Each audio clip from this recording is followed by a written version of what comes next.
temas selectos en acuacultura. Como hemos venido diciendo miércoles tras miércoles, la gran calidad de los ponentes que han aceptado la invitación a través del doctor Gabriel Cruz y del doctor Fidel Glover. Me es grato saludarnos desde la sala de capacitación de SMC Corporativo México, acompañado de la directora de la Asociación Civil AgroSurs Internacional. Hoy nos complace la presencia de la doctora Marisol Gallardo Ángeles, quien aceptó la invitación a este ciclo de conferencias que nosotros le titulamos Temas Selectos en Acuacultura. Agradezco mucho tu presencia, doctora Marisol. Agradezco tu tiempo y sobre todo el compartir tus conocimientos con gentes que conocen del tema, porque así pidieron este ciclo de conferencias. Dejo los micrófonos con la directora de la Asociación Civil AgroSurs Internacional, la licenciada Carmen, y bienvenida. Ella será la encargada de dar toda tu trayectoria tan importante en el tema acuícola. Muchas gracias, bienvenida. Muy buenas tardes. Muy buenas tardes a todos los que están en la sala. Muy buenas tardes, ingeniero. Nuestra ponente del día de hoy trae una conferencia que se llama Normatividad Ambiental aplicable al cultivo de peces de ornato. Nuestra ingeniero ambiental Marisol Gallardo Ángeles es ingeniera ambiental de formación por la Benemérita Universidad Autónoma de Puebla. Es maestra en socioecología por el Colegio de Puebla y doctorante en Ciencias del Desarrollo Regional y la Sustentabilidad en la misma institución. Es consultora socioambiental con áreas de especialidad en manejo sustentable del capital natural, miembro de la Sociedad Mesoamericana para la Biología y la Conservación, miembro de la Asociación Mexicana de Profesionales de Acuarismo Responsable, AMPAR, coordinadora regional del Comité de Atención, Control y Erradicación de especies exóticas invasoras en las cuencas de los ríos Valle de Bravo, Malacatepec, Tilostoc y Temascaltepec. Ha impartido ponencias a nivel nacional e internacional y actualmente se especializa en temas de desarrollo regional sustentable y perspectiva de género. Ha sido coordinadora de proyectos para el Programa de Naciones Unidas para el Desarrollo, PNUD, el Fondo para el Medio Ambiente Mundial, GEF, por las siglas en inglés, la Cooperación para el Desarrollo, GIZ, por las siglas en alemán, de la Comisión Nacional de las Áreas Naturales Protegidas, de la CONAM, y otras instituciones en materia ambiental en México y Latinoamérica, en temas especializados en acuacultura, pesca, socioecología, educación ambiental, turismo de naturaleza y restauración ecológica. Bien, pues sin más preámbulos, le damos la bienvenida al ingeniero y estamos listos para escucharle. Pues muchas gracias. Primero que nada, agradecer el espacio. Es muy importante para mí estar participando con ustedes en estos foros tan importantes para el sector. Entonces, pues, les agradezco mucho la invitación en primer término. En segundo, es probable que escuchen un violín de música de fondo. Me disculpo, es que estoy en casa y mi pequeña está tomando su clase, entonces puede ser que de momento se escuche un poco fuerte, pero voy a procurar mantener la atención en esto.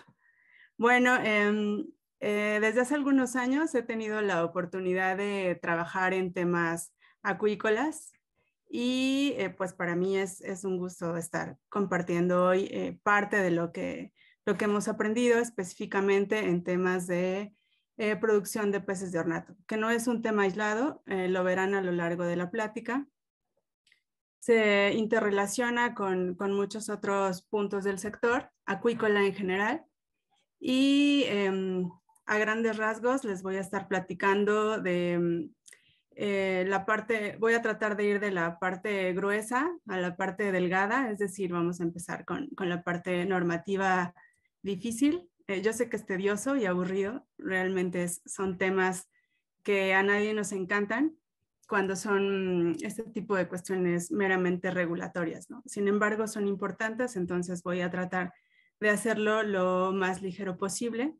Entiendo que la mecánica es al final las preguntas, sin embargo, en este tipo de pláticas es muy probable que en cierto punto de la plática pueda generar algún tipo de confusión o pregunta, entonces le agradecería a los organizadores si se pueden ir tomando las notas en el chat y al final las vemos para no interrumpir la plática. O bueno, yo no tengo problema, pero entiendo que esa es la mecánica diseñada. Y les decía, voy a tratar de llevarlo lo más ligero posible porque sí es un tema grueso y es un tema tedioso que casi a nadie le gusta, ¿no? Entonces, pues bueno, voy a comenzar a compartir la pantalla. Les pido por favor que me indiquen si ya se ve correctamente ahí. Sí, se ve bien. Gracias.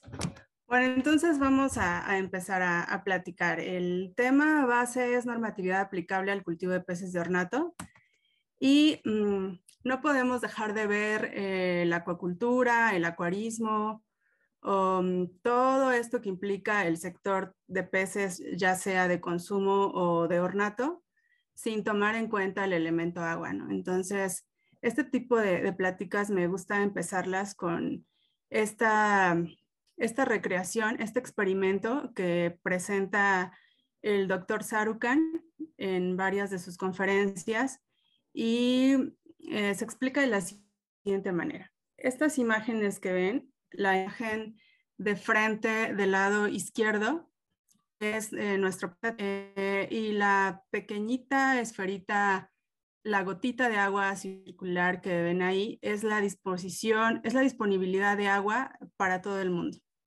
En la imagen de frente del lado derecho, esta misma gotita de agua está ya subdividida en otras dos.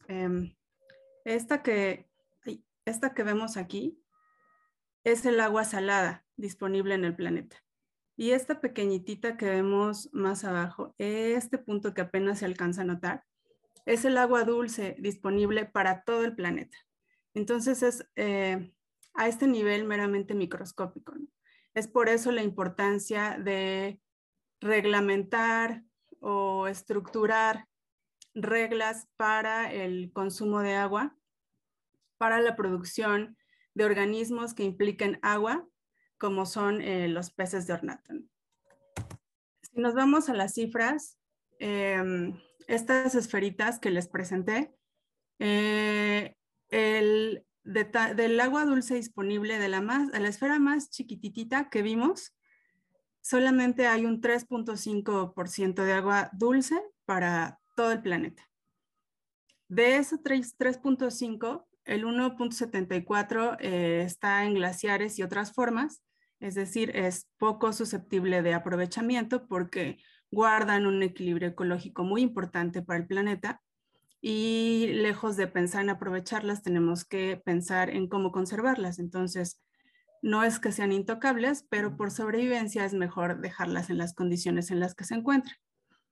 Y el 1.74 restante es agua disponible para consumo humano. Entonces, de ese 1.76% para todo el planeta, de eso todavía nosotros tomamos una pequeña parte para producción de peces y plantas acuáticas. Por eso es importante la referencia, ¿no? Y por eso de ahí viene es el origen de muchas normas. Ahora vamos a datos de la CONAPESCA, en donde nos plantean la disponibilidad del agua para producción acuícola. De la disponibilidad total que hay para México de agua, el 54% está poco contaminada. Eso en parámetros biológicos, quiere decir que no es para consumo humano y que se puede utilizar para otras actividades, pero evidentemente pues para producción de peces no es lo ideal. Tenemos un 19% que está contaminada, que son las aguas grises o aguas negras, y eso pues no se puede utilizar para la producción. Tenemos un 20% que es aceptable, es decir, la podemos utilizar para consumo humano y también para producción de peces. Y el 7% es excelente, que es el agua que emerge de manantiales, veneros u otras formas de manifestación de agua dentro de los ecosistemas. Entonces, de ese 7% en México es de donde viene el agua que abastece a la mayoría de las unidades de producción acuícola. Es por eso que existe un marco regulatorio muy específico para la producción de peces de ornato, que en muchos casos se desconocen porque no partimos del análisis macro al micro. Estamos muy acostumbrados a partir del análisis de lo que conocemos de manera visual inmediata y dejamos de lado toda esta parte, por ejemplo, de la disponibilidad con la que cuenta el planeta. Es por eso que los sistemas de producción tienen que virar sí o sí a producción sustentable, porque de otra manera no los vamos a poder mantener. Más que sustentable, se está llevando hacia sostenible, pero bueno, con que quedara en sustentable ya la hicimos, ¿no? Vamos poco a poco. Entonces, este tipo de cuestiones nos llevan a una estructura normativa que es de lo más aburrida que pueda existir, y yo lo sé, por eso voy a tratar de hacerlo de la forma más ligera posible, ¿no? Y bueno, para México, partimos de la Constitución Política de los Estados Unidos Mexicanos, que es nuestra Carta Magna, la que nos rige, que nada es más importante que la Constitución en materia legislativa para un mexicano. De ahí derivan varias leyes que aplican a los sistemas acuícolas. Uno de ellos es la Ley de Aguas Nacionales, y el otro de mucho peso, o la otra de mucho peso, es la Ley General del Equilibrio Ecológico y la Protección al Ambiente. La Ley de Aguas Nacionales también se conoce como LAN, y la Ley General del Equilibrio Ecológico y la Protección al Ambiente como LEGEPA. Hay algunas otras que también aplican a la producción de peces de ornato, y los voy a explicar de manera general en esta lámina. La ley forestal aplica, aunque son peces de ornato, en muchos casos porque se utilizan ciertas raíces o ciertas maderas que de acuerdo a la ley pueden ser maderables o preferentemente maderables, que son términos muy técnicos de ley, y que para hacer uso de esas especies se tiene que tener un permiso especial para los criaderos, ¿no? O para las unidades de producción. Por eso es que en algunos casos aplica la ley forestal, que aunque hable de árboles, está aterrizada para sistemas acuícolas en ciertos casos, no en todos. Evidentemente la ley de pesca, que es la Ley General de Acuacultura y Pesca, sustentable, la ley tal cual lleva la palabra sustentable dentro de su estructura, nos aplica. Eso no me voy a detener tanto, lo voy a explicar más adelante. La Ley General para la Prevención y Gestión Integral de los Residuos también nos aplica, porque se generan a través de la producción de peces de ornatos diferentes biomasas, diferentes residuos que tienen un vacío legal muy interesante, ¿no? Por una parte, la Semarnat nos dice que meramente porque se está hablando de restos de animales y contienen sangre o vísceras, y entonces la Semarnat nos dice, es que eso es un residuo biológico infeccioso y me lo tienes que catalogar de tal manera. Pero si vamos a la ley, la definición tal cual no incluye el tipo de residuos que se generan en las granjas acuícolas. Entonces, esta es una ambigüedad con la que hemos estado batallando perdón, hace algunos años, ¿no? Por mencionar algunas, pero bueno, al final aplica. Está también la Ley General de Vida Silvestre, que eso es muy importante, muy, muy importante. No me voy a detener tampoco, lo explico más adelante. Y la Ley de Bioseguridad de Organismos Genéticamente Modificados. Esa para peces de ornato está en automático por el tipo digamos, de variaciones que tienen algunas especies, porque los peces de ornato tienen una particularidad. A diferencia de los peces de consumo, es muy difícil darles un valor agregado. El único valor agregado que se les puede dar es la estética, la belleza.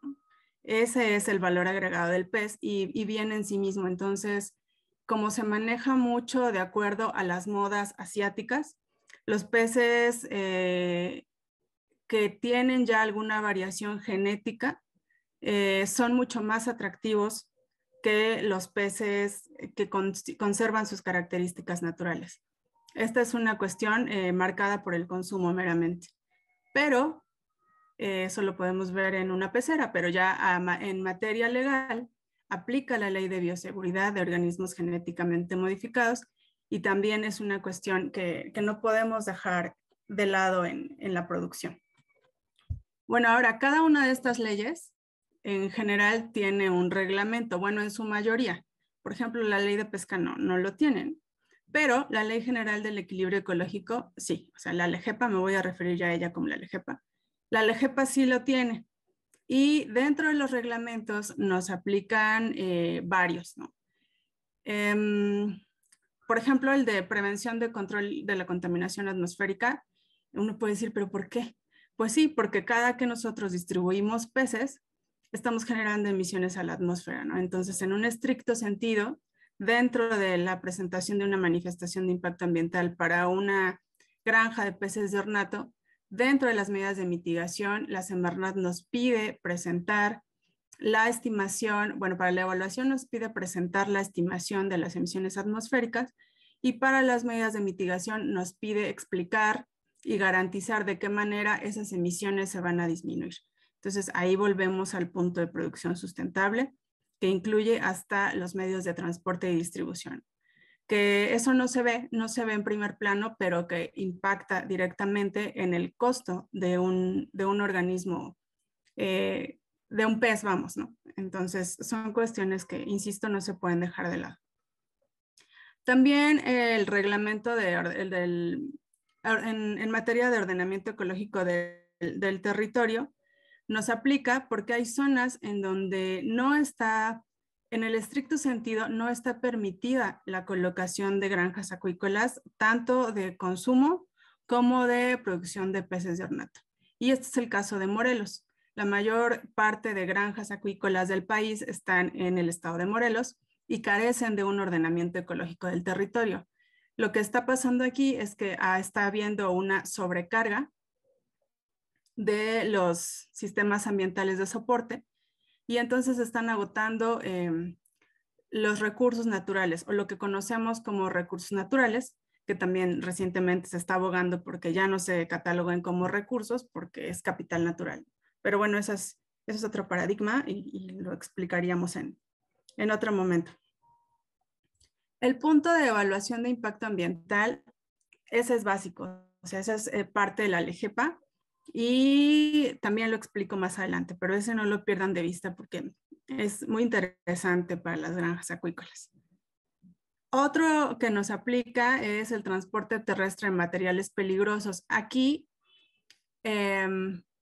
como la actividad no es reciente para el país, no, pero está recientemente sometida a la vigilancia ambiental, por decirlo de alguna manera, las instituciones ambientales de momento se confunden, ¿no?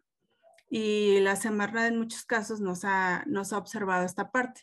Lo que hay que hacer es argumentar por qué no somos generadores de materiales peligrosos.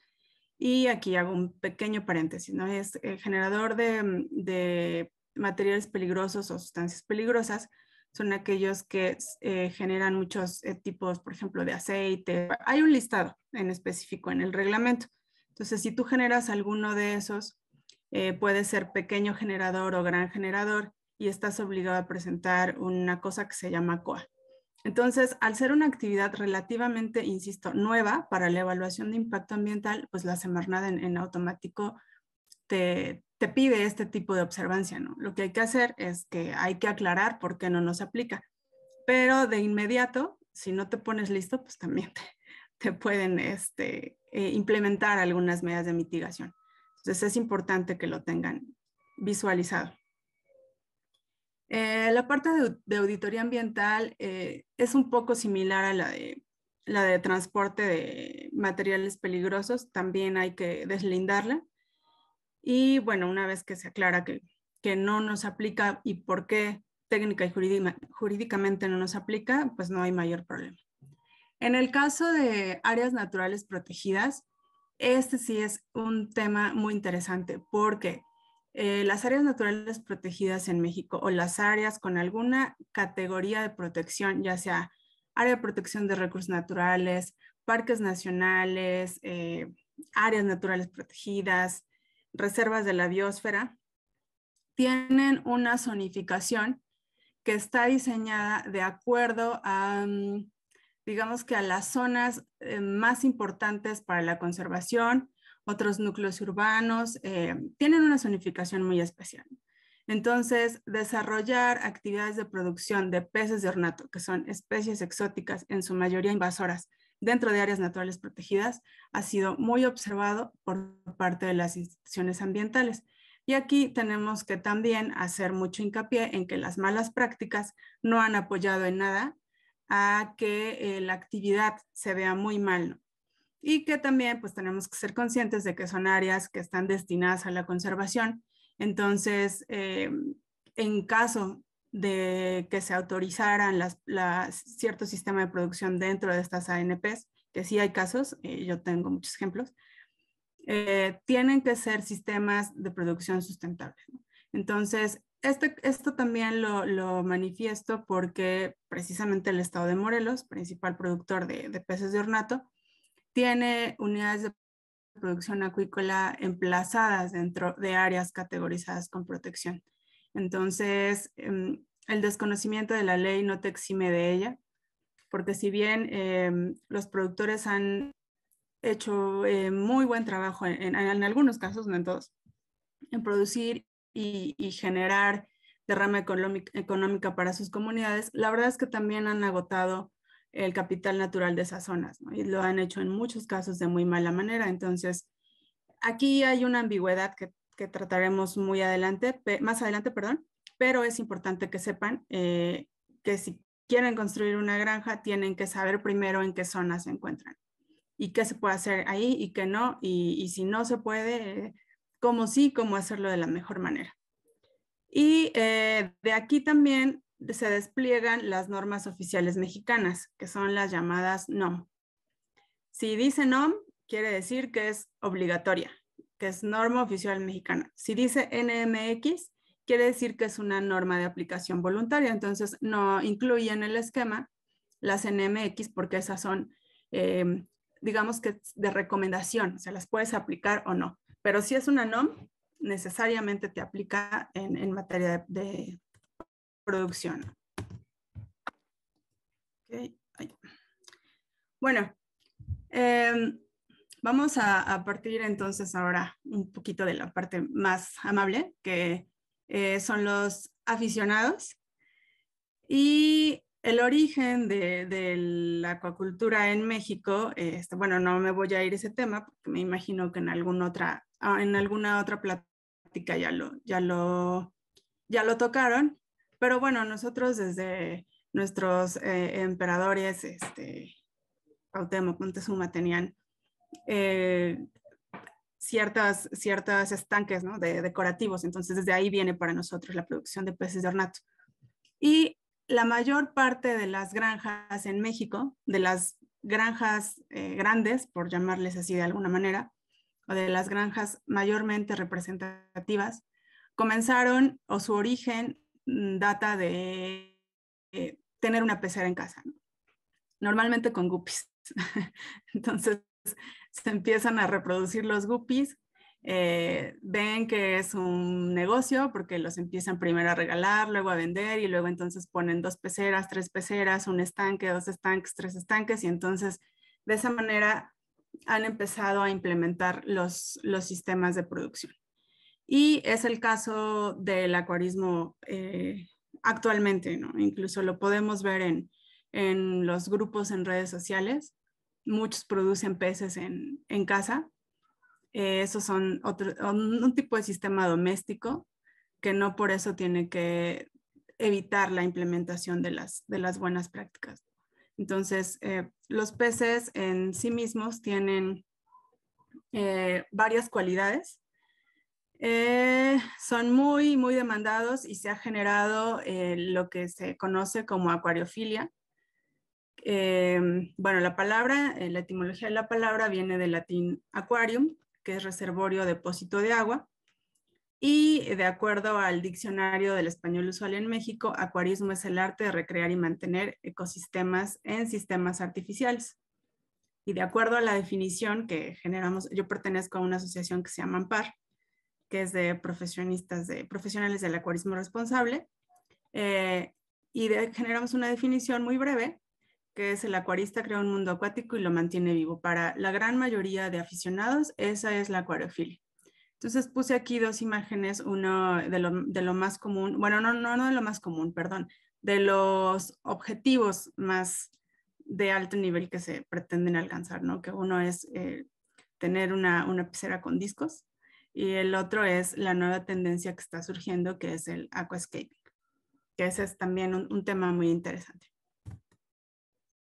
Entonces, para surtir a toda esta afición de hobbyistas, acuaristas, como se les llama, existe la acuacultura de ornato, que es la producción de peces de ornato o de especies de ornato.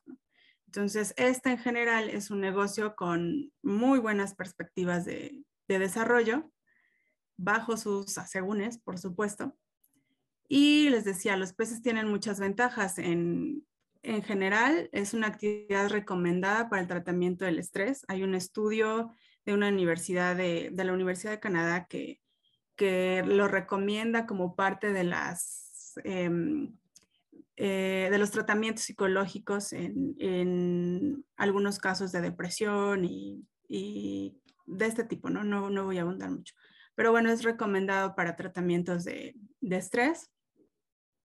Otra de las ventajas es que hay organizaciones de productores y hay clubes de acuaristas, o sea, el sector tiene bien identificadas los eslabones de la cadena, no bien organizados del todo, pero sí bien identificados. Y es una herramienta también de educación ambiental. Este es un tema muy sujeto a discusión y más ahora con la nueva ley de bienestar animal. Sin embargo, yo estoy totalmente segura que es una muy buena herramienta de educación ambiental.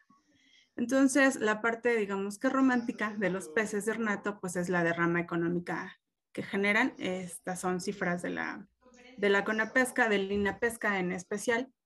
Y pues hasta ahí pareciera que la acuacultura de ornato no tiene mayor inconveniente, ¿no? Se le observan muy buenas perspectivas. Hay establecimientos de comercialización que están muy especializados en acuarismo. Tomé estas imágenes de un acuario de Guadalajara, es Acuario Hiroshi. Es uno de los mejores establecimientos que yo conozco a nivel nacional. Aquí no hay manera de que le observen algo en materia de bienestar animal. O sea, más bien creo que Hiroko Imai, la dueña, está en condiciones de hacer recomendaciones en materia de bienestar animal. Tiene unas instalaciones increíbles y es a lo que se tendría que llegar en algún momento, ¿no? Buscando este tipo de calidad en los sistemas. Sin embargo, pues no todos son así. Pero bueno, a pesar de ser un acuario comercial, incluso es una herramienta de educación ambiental. Ya tiene generadas unas fichas de identificación para los peces que vende y tú compras el pez y puedes saber si es una especie exótica invasora o exótica y qué tipo de manejo le tienes que dar. Trabaja con mucha calidad, por eso es que tomé las imágenes de su establecimiento. Y aquí entramos a la ambigüedad, ¿no? El acuario ¿es un centro de educación ambiental? Sí, seguro que sí. Hay muchos asegúnes, como decía anteriormente, pero en general es un centro de educación ambiental, ¿no? Nos da la oportunidad de aprender de ecosistemas acuáticos que de otro modo, a los que de otro modo no podríamos accesar. Bueno, estas imágenes son de un acuario con fines de investigación y recreación, no es un acuario comercial, pero sí, en efecto es una herramienta de educación ambiental. Entonces, cuando los visitantes vamos a este tipo de establecimientos, pues es muy normal que después queramos tener una pecerita en casa, ¿no? O un acuario en casa. Y ahí es donde viene todo el rollo de la producción de peces de ornato. Hay una nueva tendencia que es el aquascaping, y nosotros en México tenemos a un muy buen representante que ha concursado a nivel mundial y ha obtenido muy buenos lugares, y el aquascaping es, esto que voy a decir es una definición propia. Para mí es una recreación de un ecosistema artificial en el que el aquascaper maneja las condiciones de tal manera que puede recrear un ecosistema en tal equilibrio que permite conservar las condiciones ideales, o las condiciones, sí, ideales, de los peces y las plantas con las que se trabaja. Ahora, también para esto hay que trabajar con plantas de muy buena calidad, ¿no? Obviamente. Entonces, no en cualquier momento se puede lograr esto. Bueno, entonces decíamos que la demanda, las nuevas tendencias, todo esto que se da, nos genera más productores. Les decía, hay muchos productores, bueno, muchas personas que están produciendo peces en casa, que los vemos en los foros de redes sociales, en los que se puede intercambiar peces, se intercambian tips y demás. Sin embargo, la parte romántica es que genera una derrama económica, y la parte peligrosa es que también aumentan los riesgos ambientales, ¿no? Y en muchos casos se desconoce que existe una regulación para la producción y manejo de peces en diferentes tipos de sistemas. Entonces ya vamos a pasar a esta parte, de la tablita que les comentaba hace rato.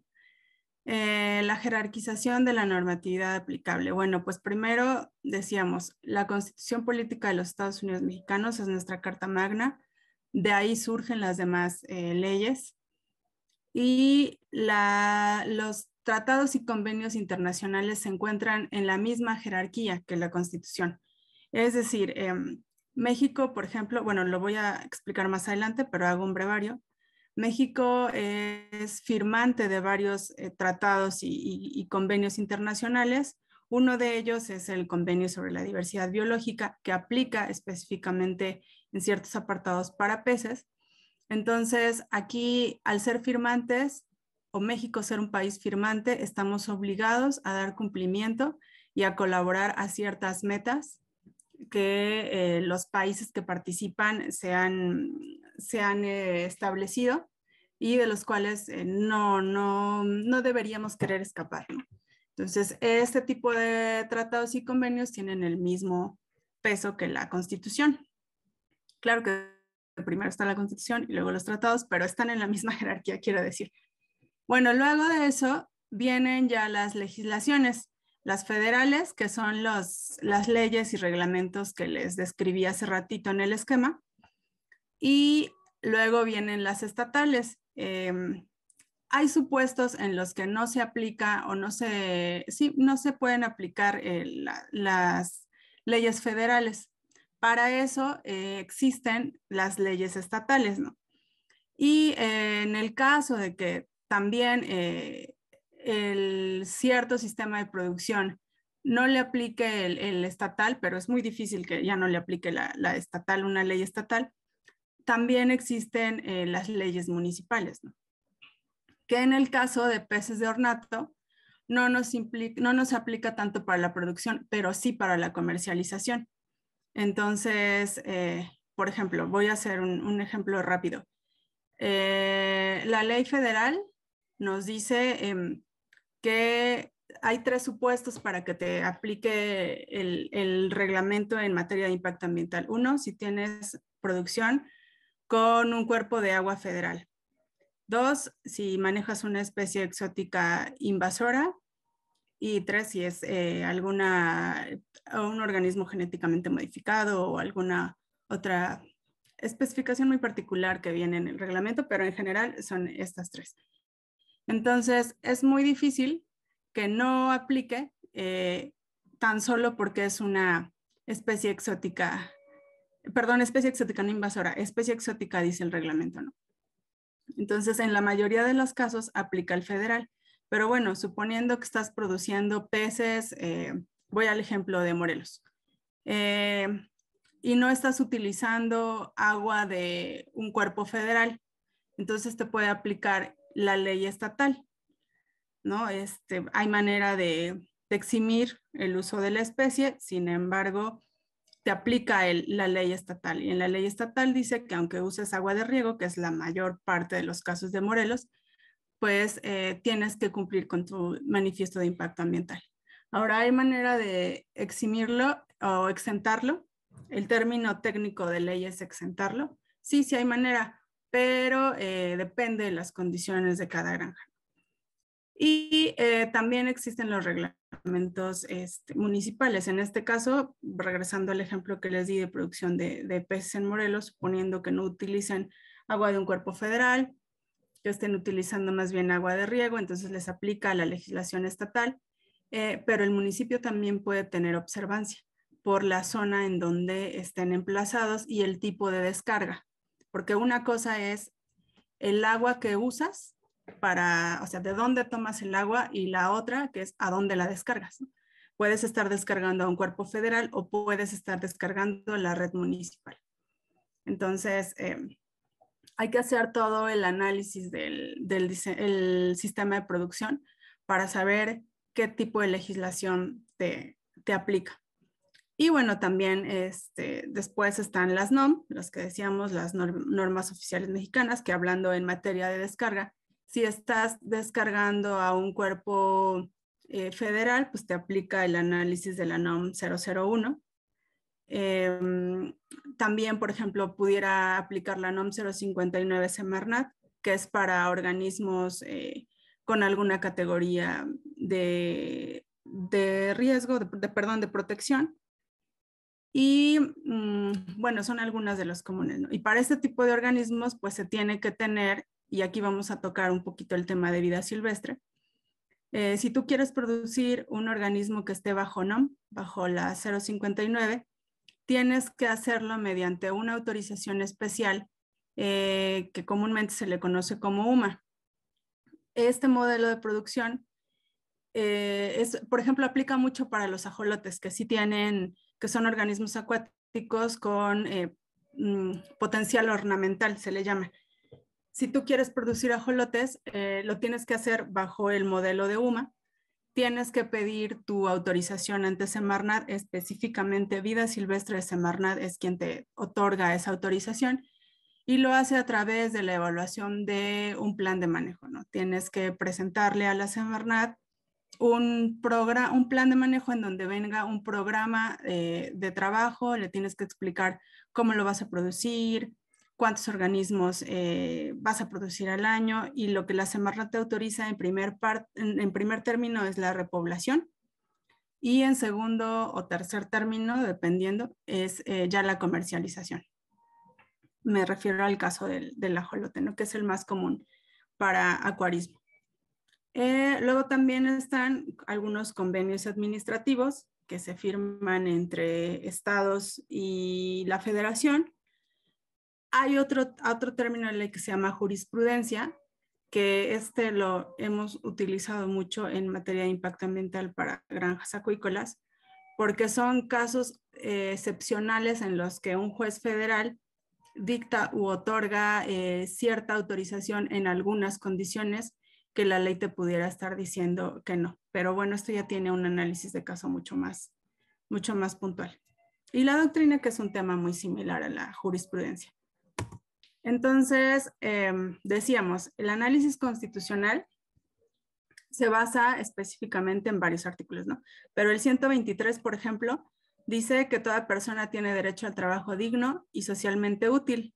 Al efecto, se promoverán la creación de empleos y la organización social de trabajo conforme a la ley. Es decir, es nuestro derecho establecer unidades de producción acuícola, tener unidades de venta como son los acuarios. Está dentro de la Constitución y está garantizado por la Constitución a través del artículo 123. El artículo 3, que ya incluyó dentro de su definición la cuestión de educación para el desarrollo sustentable, es decir, este artículo nos garantiza el derecho a la educación para el desarrollo sustentable, es decir, la existencia de acuarios, ya sea comerciales o ya sea otro tipo de acuarios de recreación con fines de investigación, mientras la meta de ellos sea la educación para el desarrollo sustentable, tendrían que poder garantizarse su permanencia o existencia. Hago referencia a esto por la Ley de Bienestar Animal, ¿no? que analizaremos más adelante. El artículo 4 de la LGEPA, bueno, aquí ya nos vamos a dos leyes en especial. Quedamos que la LGEPA es la Ley General del Equilibrio Ecológico y Protección al Ambiente. En su artículo 4 dice que toda persona tiene derecho a un medio ambiente sano para su desarrollo y bienestar, y que el Estado garantizará el respeto a este derecho. El daño y deterioro ambiental generará responsabilidad para quien lo provoque en términos de lo dispuesto por la ley. Y de aquí se deriva lo que se llama LEFRA, que es la Ley de Responsabilidad Ambiental, y está fundamentado también, ¿no? Por eso les estoy presentando todo el análisis desde la Constitución. Ahora, el fundamento de creación de la Ley de Aguas Nacionales nos dice que toda persona tiene derecho al acceso, disposición y saneamiento de agua para consumo personal y doméstico, en forma suficiente, saludable, aceptable y asequible. El Estado garantizará este derecho y la ley definirá las bases, apoyos y modalidades para este acceso y uso equitativo y sustentable de los recursos hídricos, estableciendo la participación de la Federación, las entidades federativas y los municipios, así como la participación de la ciudadanía en la consecución de dichos fines. Esto quiere decir que mientras utilicemos agua a nivel federal, estatal o municipal, algo de la ley nos tiene que aplicar. O sea, no hay manera de que si utilizamos agua estemos exentos de cumplimiento de nada. Y el artículo 25, que es muy importante, que nos dice que tenemos derecho al desarrollo ambientalmente sustentable. Estas son las más recientes reformas, ¿no?, que se han presentado. Nos dice que bajo criterios de equidad social, productividad y sustentabilidad se apoyará e impulsará a las empresas de los sectores social y privado de la economía, sujetándolos a las modalidades que dicte el interés público y al uso, en beneficio general de los recursos productivos, cuidando su conservación y medio ambiente. ¿Por qué es importante este artículo 25? Porque de aquí se generan los programas sociales que apoyan a través de fondos de inversión a unidades de producción acuícola de peces de ornato. Entonces es un derecho al que solo en México tenemos acceso. He tenido la oportunidad de colaborar en otros países y no se da de este tipo, ¿no? Solo en México, y está basado en la Constitución, en este artículo 25. El artículo 27 nos dice que la propiedad de las tierras y aguas comprendidas dentro de los límites del territorio nacional corresponden originalmente a la nación, la cual ha tenido y tiene el derecho de transmitir el dominio de ellas a los particulares, constituyendo la propiedad privada. Entonces, esto quiere decir que mientras utilices agua de un cuerpo federal, la nación, en este caso la Conagua, te tiene que reglamentar tanto para la concesión para uso, si es que tu unidad de producción se alimenta de agua federal, y también para la descarga, si es que descargas a un cuerpo federal. El artículo 73 nos dice que el Congreso tiene facultad para expedir leyes que establezcan la concurrencia del gobierno federal de los gobiernos de las entidades federativas y de los municipios en el ámbito de sus respectivas competencias en materia de pesca y acuacultura, así como la participación de los sectores social y privado. Esto quiere decir que en este caso el Congreso es el único que puede, o bueno, más bien, es el que tiene el poder para impulsar reformas dentro de las leyes en materia de pesca y acuacultura. Y uno de los cambios que se ha generado en esta materia es, por ejemplo, el concepto de acuacultura, de concesión acuícola para el uso de agua. Y esto quiere decir que el agua que se utiliza es agua de paso. No me encanta la idea de que está homologado con los balnearios, pero entiendo que fue sumar esfuerzos para impulsar esta reforma. Sin embargo, no somos lo mismo en producción de peces que en un balneario, pero bueno, está homologado, ¿no? Entonces, en este artículo 73 se fundamenta la facultad del Congreso para hacer ese tipo de reformas que a mediano o largo plazo sí son de beneficio para el sector de producción de peces. El artículo 115 nos dice que los estados adoptarán para su régimen interior la forma del gobierno republicano, representativo, democrático, laico y popular, teniendo como base su división territorial y su organización política y administrativa, el municipio libre. Esto quiere decir que si no te aplica la federación, el estado te puede aplicar la normativa y si no, el mismo municipio y ya es constitucional y se puede hacer, ¿no? Entonces, bueno, esta parte hasta aquí es muy tediosa todavía. Espero que todos estén bien y si hubiera alguna duda, por favor, que me lo digan los organizadores porque sé que es una parte gruesa y espero que no ya se estén durmiendo en estos momentos. Bueno, voy a continuar. Tratados y convenios internacionales. Tenemos al convenio sobre la diversidad biológica, que hacía mención hace ratito, y en este convenio está enfocado específicamente tal cual a la utilización sostenible de los componentes de la diversidad biológica, la participación justa y equitativa de los beneficios que se derivan de la utilización de los recursos genéticos. Y México propuso el tema integración de la biodiversidad para destacar la importancia de considerar los impactos de las actividades de los sectores productivos en los ecosistemas y su biodiversidad. Y este nos aplica, pero así derechitito, a peces de ornato. Los peces de consumo quedan un tanto de lado, pero los peces de ornato sí están observados y sí están incluidos o debieran estar incluidos. Por eso es que ha habido un choque muy importante entre el sector ambiental. Hubo mucho tiempo un choque muy importante entre el sector ambiental y el sector de producción. A través del GEF, de la CONAM, incluso de la CONABIO, que es una entidad de mucha observancia a este tipo de actividades, se ha logrado eficientar algunos procesos y se ha logrado trabajar en equipo, ¿no? Pero es a través de este convenio que se ha logrado llegar a este tipo de funcionalidad. Lo explico un poquito más adelante. Bueno, ahora vamos a la Ley General de Vida Silvestre. Esta es muy importante, ya sé que es muy aburrida, pero tienen que tomarla muy en cuenta porque aquí empieza la ambigüedad para la producción de peces de ornato. Vamos al artículo primero.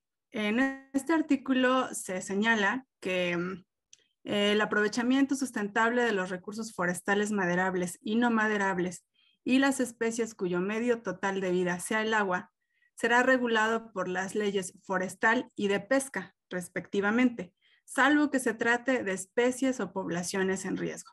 Es decir, la producción de peces de ornato tendría que estar regulada específicamente por la Ley General de Acuacultura y Pesca, que de manera operativa e institucional se opera pues por CONAPESCA e INAPESCA, ¿no? Entonces, de esta manera tendría que estar deslindado.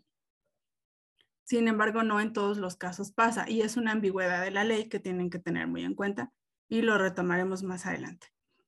El artículo 2 señala que mascota o animal de compañía son aquellos ejemplares de especies de fauna silvestre que por su comportamiento o conducta natural, derivados o población microbiológica natural, pueda convivir con el hombre en un ambiente doméstico bajo manejo y no representa riesgos físicos, sanitarios, ni de seguridad para sus propietarios, poseedores de cualquier persona u otros animales. De esta definición se excluye a las especies exóticas invasoras.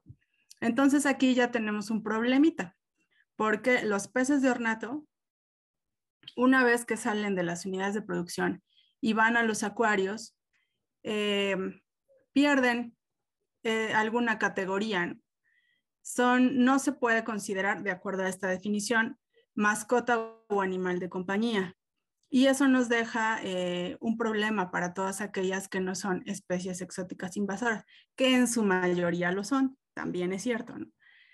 Sin embargo, este tipo de ambigüedades nos ha generado muchos problemas y más adelantito vamos a hacer un estudio de caso, pero estas dos particularidades de la Ley General de Vida Silvestre nos han, en materia de peces de ornato, nos han complicado algunas cuestiones.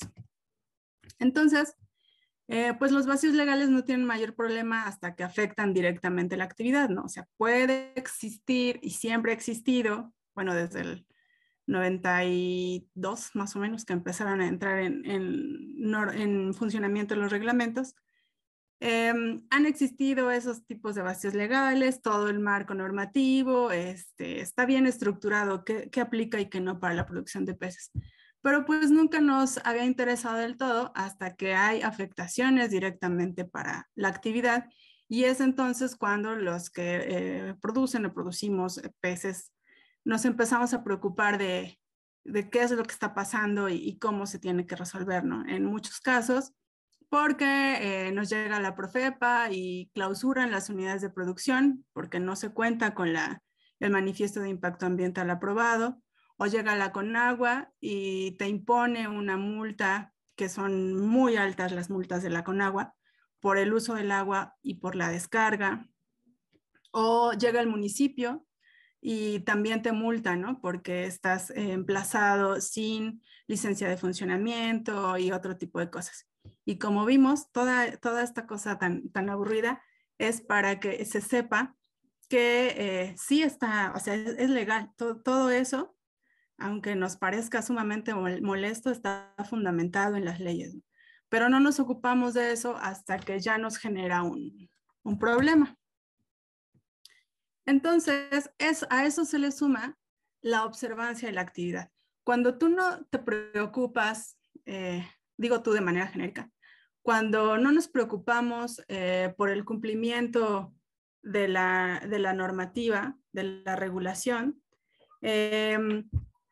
empezamos a generar muchas malas prácticas en la mayoría de los casos. Y estas malas prácticas se ven mucho peor pues ahora sí que desde afuera, ¿no? Ha habido varias cuestiones que se han hecho mal en las unidades de producción, que han impactado demasiado a los ecosistemas y que entonces las instituciones han reaccionado y han aplicado el marco normativo que ya existe, vimos ya, que no es algo nuevo, ¿no? Sin embargo, pues lo desconocíamos. Entonces, ha habido estas cuestiones, por ejemplo, de las modas, ¿no? Sale la película de Nemo y el efecto Nemo es esta cuestión de capturar peces en estado natural con la idea de salvaguardarlos y darles una mejor vida en otro tipo de ecosistemas. En muchos casos esto es depredación de ecosistemas, por una parte. Por el otro también puede pasar que las liberaciones ven en muchos casos la película de Nemo, no sé, la que sea de peces que están en algún ambiente en cautiverio y entonces erróneamente se sensibilizan y van y liberan peces en ambientes naturales. Y estos peces, al llegar a ambientes naturales, al ser especies exóticas o exóticas invasoras, lo que hacen es empezar a desplazar a las poblaciones, en caso de que hubiera, de las especies nativas y empiezan a alterar los ecosistemas, ¿no? El caso más sonado o más identificado es, por supuesto, el del pez diablo, que a ese se le sumó todo. Por una parte, la fuga de estos organismos, el Plexistomus, de las granjas de Morelos. Por otra parte, las liberaciones en partes específicas de las cuencas.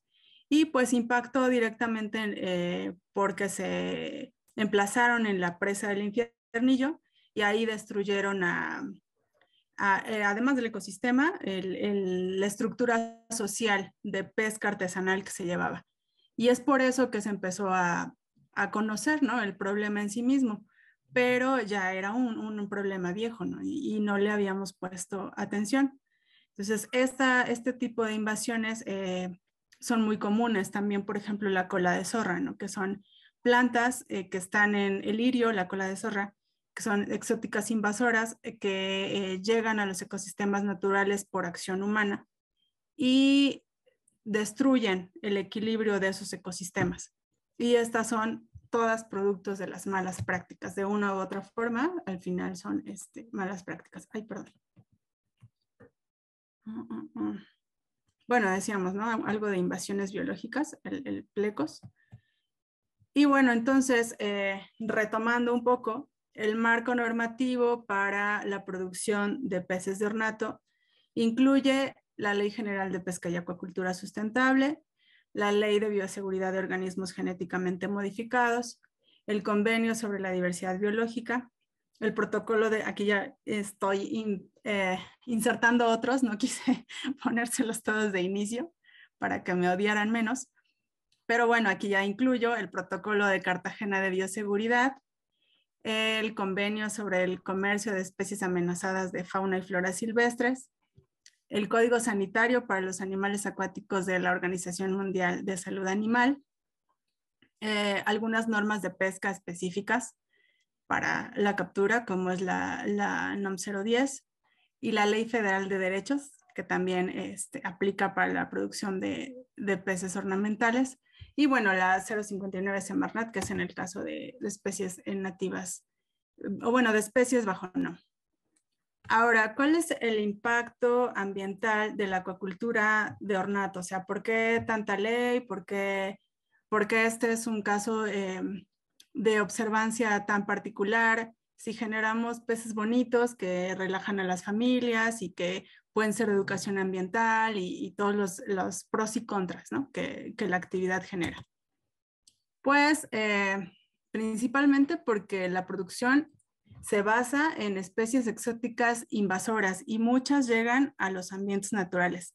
Ya decíamos, en un primer término, llegan por las malas prácticas. Las granjas carecen de medidas de bioseguridad, no aplican HACCP, entonces no tienen métodos de contención de especies y los peces pueden, en el sentido literal, entrar y salir de las unidades de producción sin ningún tipo de manejo, ¿no?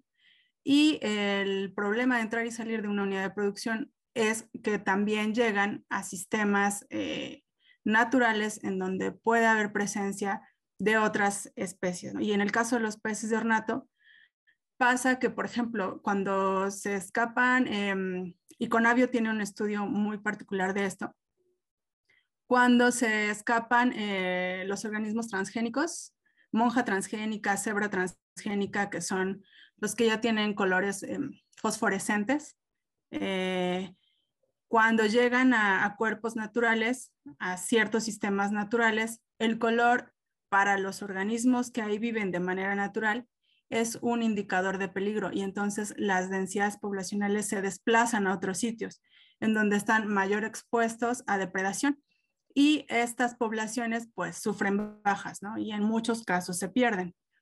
No quiere decir en todos los casos que se los coman, ¿no?, sino que sus características de modificación, que muchas veces no se hacen en México, también eso hay que aclararlo, así se importan y así se empiezan a reproducir.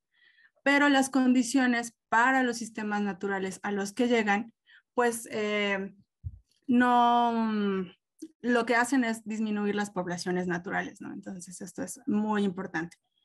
También hay riesgos ecológicos de la importación, producción y comercialización. En materia de sanidad acuícola, es el SENACICA, a través de los comités de sanidad, quien regula la producción de peces de ornato. Entonces, debiera haber de manera general un registro de importación, producción y comercialización. Sin embargo, pues no lo hay, y también hay que aclarar que el productor en muchos casos abona porque no lleva ningún tipo de registro de nada. O sea, le pide a un importador que le traiga 2, 3, 4 lotes de reproductores, y no garantizan, como en muchos casos la importación no está, debiera, pero no está sometida a SENACICA, el pez puede llegar con una enfermedad que en muchos casos ha acabado con las unidades las producciones de varias unidades acuícolas. Entonces, es un riesgo tanto para los organismos que se encuentran en producción, tanto los de vida como para los de vida libre, porque ha pasado, y es importante decirlo, que cuando esto sucede, pues los liberan, ¿no? Los productores en muchos casos los liberan, y estas enfermedades se propagan a los ecosistemas naturales, y esto pues es algo que no debería de pasar. La generación de residuos sólidos, lo hablábamos hace ratito, hay una ambigüedad en la ley, sí, sin embargo tampoco hay un manejo. Y pues en la mayoría de los casos son alimento de pollos, gallinas, de las mismas granjas, las mismas unidades acuícolas, o son enterrados, ¿no? Que es la disposición más adecuada, enterrarlos, encalarlos y todo esto. Incinerarlos no del todo, porque pues al final son emisiones atmosféricas, y para que no se generaran emisiones atmosféricas contaminantes tendría que ser en un horno, que si el productor con trabajos puede mantener la alimentación de su producción, pues menos va a comprar un horno. Entonces volvemos al punto de adecuar a lo que existe. Las superficies de producción son muy amplias. Para peces de ornato son menos amplias que para peces de consumo. Sin embargo, sí impacta directamente, y hay datos importantes de cambio de uso de suelo por el emplazamiento de unidades de producción acuícola de peces ornamentales, ¿no? Entonces, esto sí es una actividad muy noble. Yo estoy a favor de este tipo de producción. Sin embargo, creo que debe de hacerse con mucho manejo, porque sí el cambio de uso de suelo de ciertas zonas es de mucho riesgo para los equilibrios naturales de los ecosistemas, y pues para la sobrevivencia de varias especies. Y por supuesto la calidad del agua. A diferencia de los peces de consumo, pues este tipo de organismos tienen, digamos que menos observancia en las condiciones químicas que llevan dentro de su biomasa, y eso también impacta directamente en la calidad del agua, ¿no?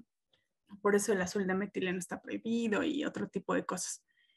Entonces, son impactos ambientales que sí o sí se generan, o sea, no los estamos inventando, ¿no?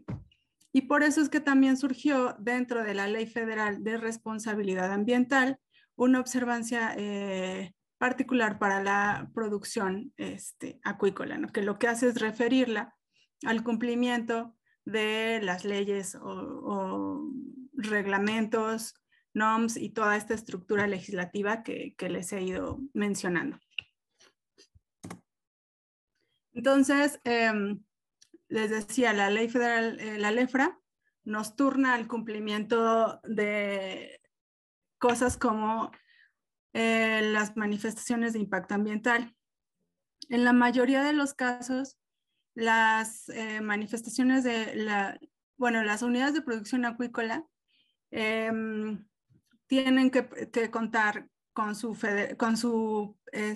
resolutivo en materia de evaluación de impacto ambiental positivo, ¿no? Porque también me ha tocado que hay unas granjas que me dicen, no, es que yo sí lo tengo, y sí, pero está negado. Entonces, si está negado, no sirve. O sea, no tiene función, no está negado. O sea, estuvo mal presentado y hay que volverlo a hacer. Entonces, en el caso de que las unidades de producción cuenten con la manifestación de impacto, tengan que cumplir con la manifestación de impacto ambiental, tiene que ser federal o estatal. Los municipios, al menos en México, no hay ninguno que cuente con un reglamento en específico para la presentación de la MIAP, y lo digo específicamente por el estado de Morelos y el estado de Jalisco, que son los que tienen este tipo de cumplimiento, ¿no? O es federal o es estatal, nada más. Entonces, en ambos casos se puede tramitar lo que es la exención si las condiciones de la unidad de producción acuícola se adecúan para. Entonces, lo que se tramita es una MIAP tipo A, que es una manifestación de impacto ambiental particular. Tipo A, que A quiere decir sin riesgo, es decir, que no necesitas hacer una evaluación de riesgo bajo un sistema que maneja la Semarnat que se llama LOJA, en el cual eso pues no aplica para el sistema de producción. Y tú tienes que someter tu estudio de impacto ambiental a evaluación, y la dependencia, ya sea federal o estatal, te contesta, te autoriza o te niega. Obviamente la idea es que se autorice. Y dentro de la autorización te establece las medidas de mitigación, y esas medidas de mitigación son las que tú debes de cumplir para garantizar que tu producción va a ser sustentable. Hacia allá va el cumplimiento de esa normativa. Ya que esta aplicación, en el sentido estricto, esa es la aplicación normativa. Y nosotros, bajo el uso del sentido común, también podemos escoger las buenas prácticas o las malas prácticas.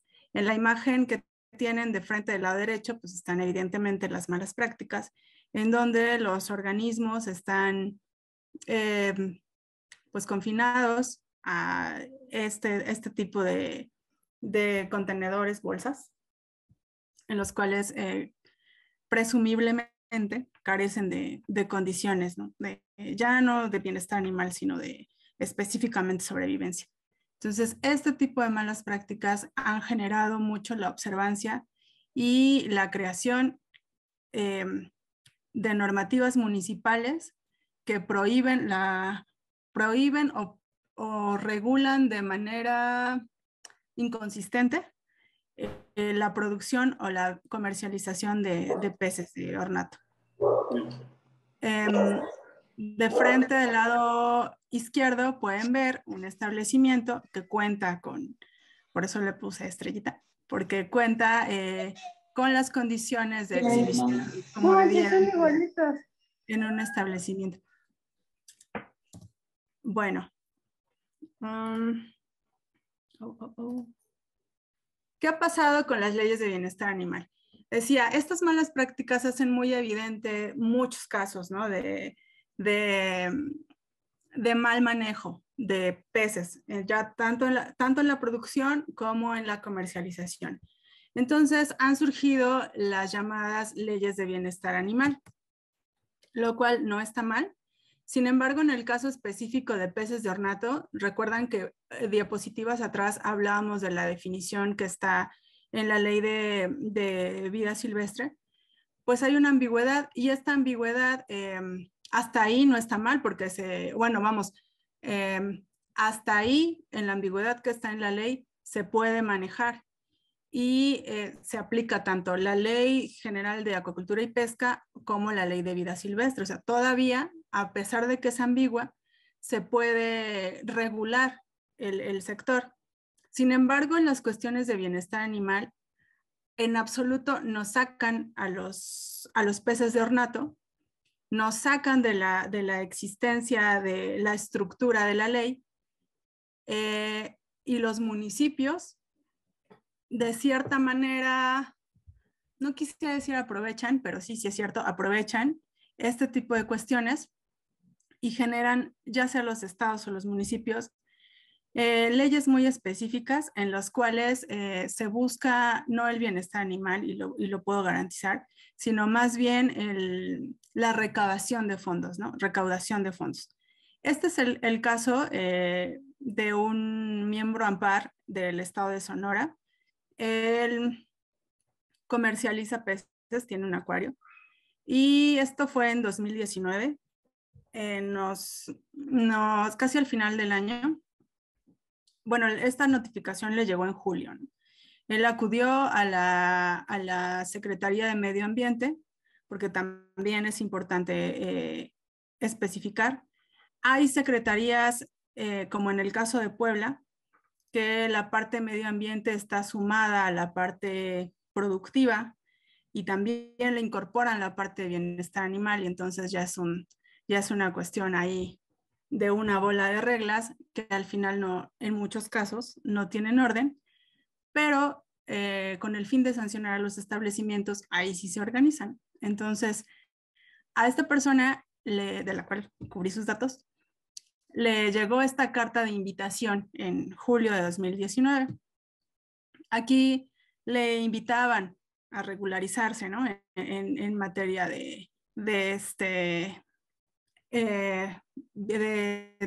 en cumplimiento normativo ambiental y de bienestar animal, basando en el artículo 22 de la Ley de Bienestar Animal de Sonora, en donde dice que la Procuraduría Ambiental del Estado de Sonora deberá expedir licencias para la crianza y comercialización de perros, gatos y otros animales de compañía. En el caso de perros, se permitirá solamente 2 camadas por perra, dando medio año de descanso entre cada una. Entonces se lo leyó y dijo, pues es que dice perros, ¿no? Yo vendo peces, o sea, no pasa nada, yo vendo peces. Y no lo atendió de inmediato. Después le llega otra notificación y lo vuelven a invitar y le dicen que estos son los requisitos para el trámite, ¿no? Entre ellos, los que están subrayados en rojo, que le pedían la copia de identificación oficial y cédula profesional del veterinario responsable del establecimiento, lo cual eso sí creo que no está mal. La copia de la documentación que acredite la legal procedencia de los ejemplares a registrar, copia de certificado de salud de cada uno de los animales, la copia de formatos de venta y o cría donde se especifique el origen y destino de cada animal, la copia de guía informativa de cada especie y raza manejada. Y entonces él va a la secretaría y les dice, bueno, pero es que ¿cómo te doy cumplimiento con esto? Yo vendo peces. O sea, ¿cómo le hago? Dime cómo, porque yo vendo peces, ¿no? O sea, no son animales de compañía. Y aquí, ¿cómo quieres que te dé cumplimiento a cada una de estas cosas? Y le dijeron, pues quién sabe, tú vendes peces, tú eres el que sabe de peces. Entonces nos busca a nosotros como Ampar y pues ya, atendimos el caso, ¿no? Y aquí, a lo que llegamos, fuimos a Sonora, atendimos el caso y a lo que llegamos es que en realidad lo que él tenía era más de 20 peceras de exhibición en su acuario, y entonces de acuerdo al reglamento de ellos, dice que para establecimientos que cuentan con 21 jaulas, contenedores o peceras en adelante debe de pagar 20,000 pesos anuales. Ya aunque no presentara toda la documentación, pero que pagara los 20,000 pesos. Y entonces hay que empezar a hacer, o tuvimos que empezar a hacer toda, como dije, el análisis de caso y a presentar nuestra inconformidad porque en la ley no estaba contemplado como tal los peces de ornato ni para la producción ni para la comercialización. Parte de lo que le pedían eran los permisos, licencias y autorizaciones con las que contaba el establecimiento. Le pedían los certificados de procedencia y la descripción del programa genético y reproductivo, ¿no? Entonces, en este caso, él turna este requerimiento a las granjas de peces de ornato a las que les compraba y pues le dicen, no, pues es que sí, sé que hay una certificación, pero creo que las dan los comités de sanidad, no sé bien, y pues no tengo nada. Todas, ¿no? A las que les compraba. Y pues menos la descripción del programa genético y reproductivo, los productores de peces que le vendían, pues ni idea. Entonces, esto deja 2 lecciones importantes. Primero, como productores, hay que llevar el registro de bitácoras. Yo sé que el trabajo de producción es muy pesado y registrar datos es un extra a lo que ya están acostumbrados a manejar. Sin embargo, es necesario, ¿no? Tanto en peces de ornato como peces de consumo, ¿no? La importancia de llevar registros y bitácoras es vital para la sobrevivencia de las granjas. No es algo que como mexicanos estamos acostumbrados a hacer, sin embargo, sí es algo necesario a lo que se tiene que virar. Y bueno, en este caso, regresando al tema, pues no hubo manera de solventar esta parte.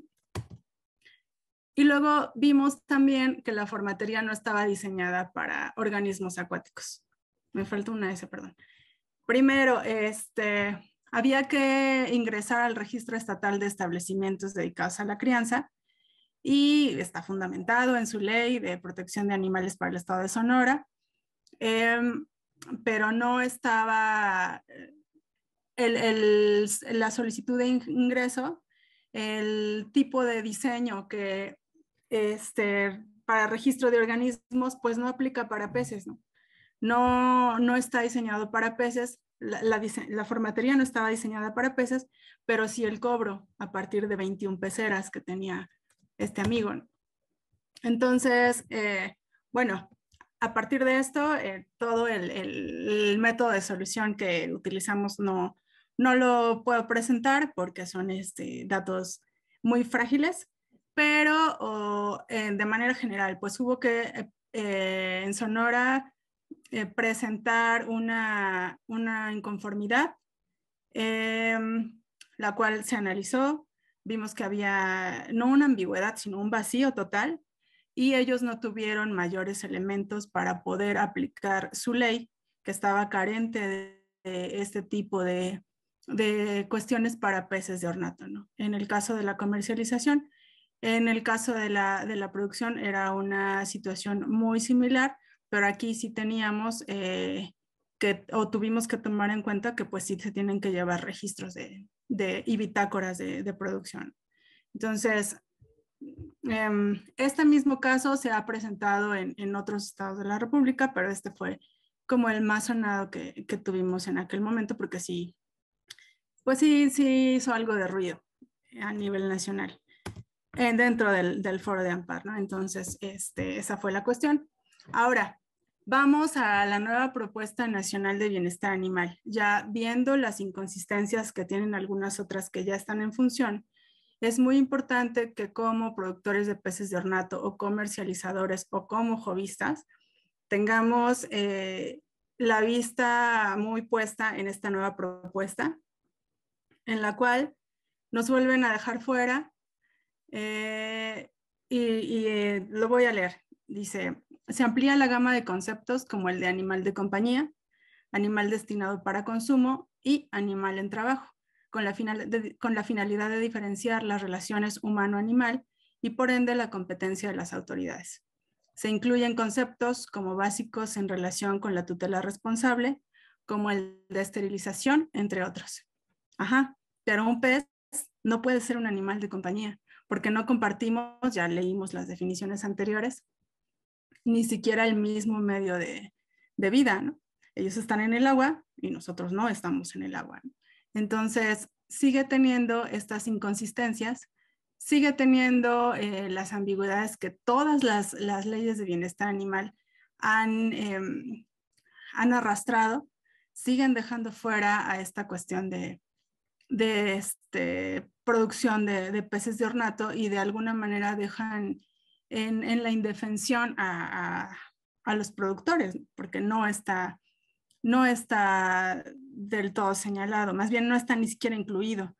Ahora, otra cuestión muy importante es que en materia de vida silvestre, lo que dice es, se debe hacer notar que por principio carece de bienestar cualquier animal que se encuentre en cautiverio, fuera de su hábitat, o que sea entrenado para hacer un acto antinatural y o además sea exhibido como atracción ante una multitud de curiosos. En cautiverio no solo, el cautiverio no solo atañe a los animales utilizados en espectáculo, sino también a cualquier animal que no sea libre para desarrollarse naturalmente de conformidad con las características de su especie. En la ley general que se propone, se define claramente el concepto de bienestar animal, que se propone sea de aplicación supletoria a la Ley General de Vida Silvestre. O sea, esto es aberrante, porque la Ley General de Vida Silvestre funciona. O sea, sí es cierto, tiene algunas ambigüedades, pero funciona.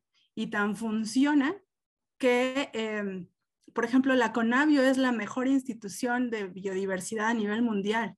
O sea, y muchos fundamentos operativos están basados en esta ley, ¿no?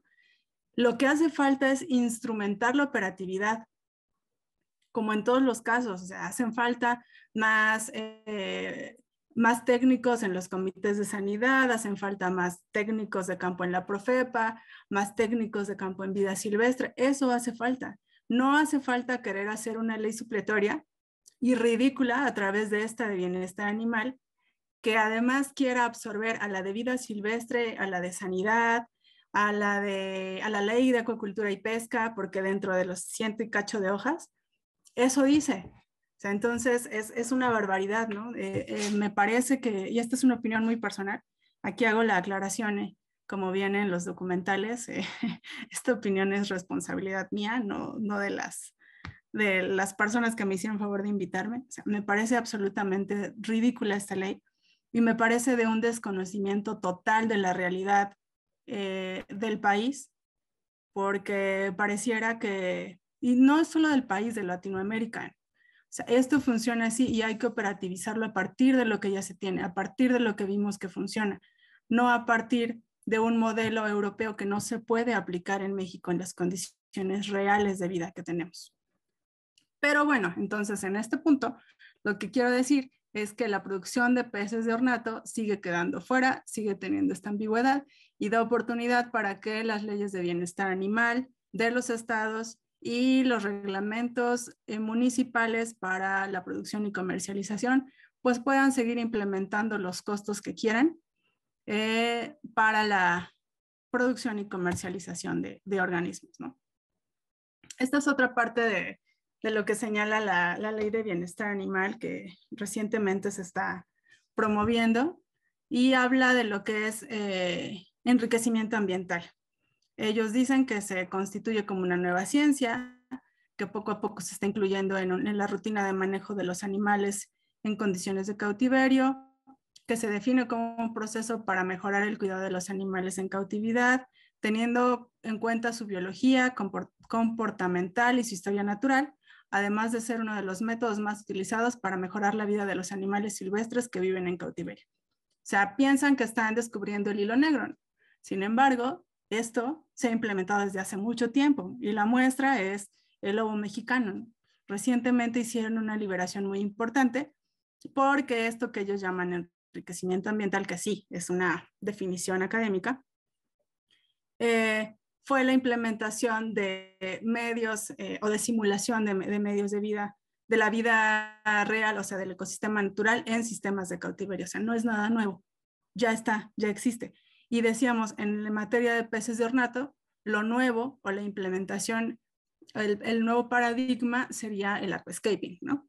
Entonces, esto no es algo que ellos están inventando ni que estén descubriendo, es realmente un desconocimiento de lo que ya hay. O sea, están tan alejados de la realidad nacional que piensan que esto es nuevo, ¿no? Y que esto va a generar un cambio, pero es que además pide que ellos sean los que lo puedan vigilar.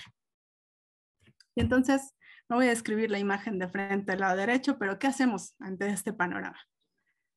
Pues tenemos que tomar lo que ya existe y funciona, ¿no? Que en materia de producción de peces de ornato, pues tenemos la muy valiosísima certificación para instalaciones de producción acuícola, que está fundamentado, es en el artículo 4 de la ley, y este es un documento oficial expedido por el Servicio Nacional de Sanidad Acuícola, o a través de laboratorios acreditados y aprobados en los términos de esta ley y la Ley Federal sobre Metrología y Normalización, en el que se hace constar que las especies acuícolas o las instalaciones en las que se producen se encuentran libres de patógenos causantes de enfermedades. Entonces, para México, que las unidades de producción acuícola tengan su certificación es muy, muy importante para garantizar las buenas prácticas, ¿no? Ya no hablemos de la parte de exportación, que sí hay potencial en México y que el certificado es parte de los requisitos a cumplir, pero virando hacia las buenas prácticas, o más bien tomando la referencia a las buenas prácticas que ya hay establecidas, este es un referente. Ahora, ¿qué se ha hecho?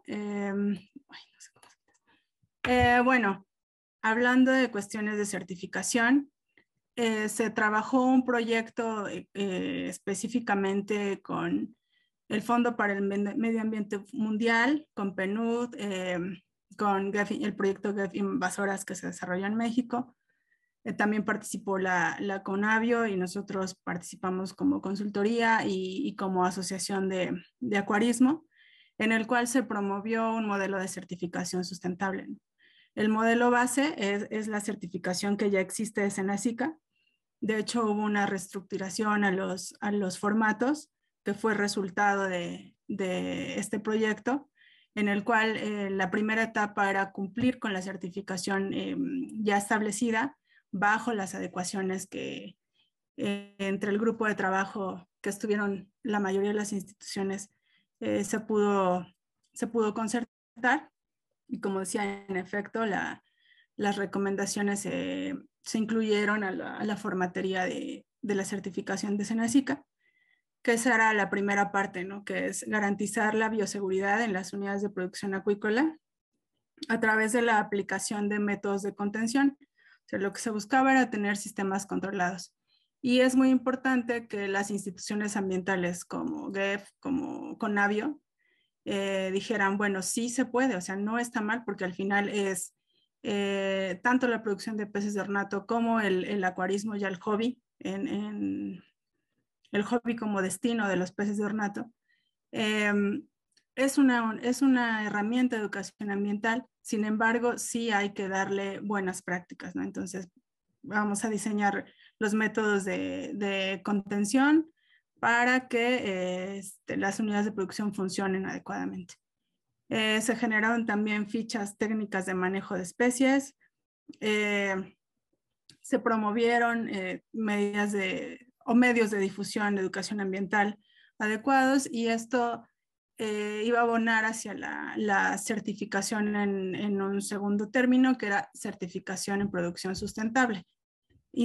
Bueno, no independientemente, sino en una segunda etapa de lo que ya se manejaba con Senacica. Y pues en un primer término nadie lo quería absorber, después valientemente el INAPESCA dijo sí, nosotros vamos, pero pues nos tocó el cambio de gobierno y algunas otras cosas, y luego la pandemia, y se detuvo hasta ahí el modelo de certificación, que incluía a todos los eslabones de la cadena.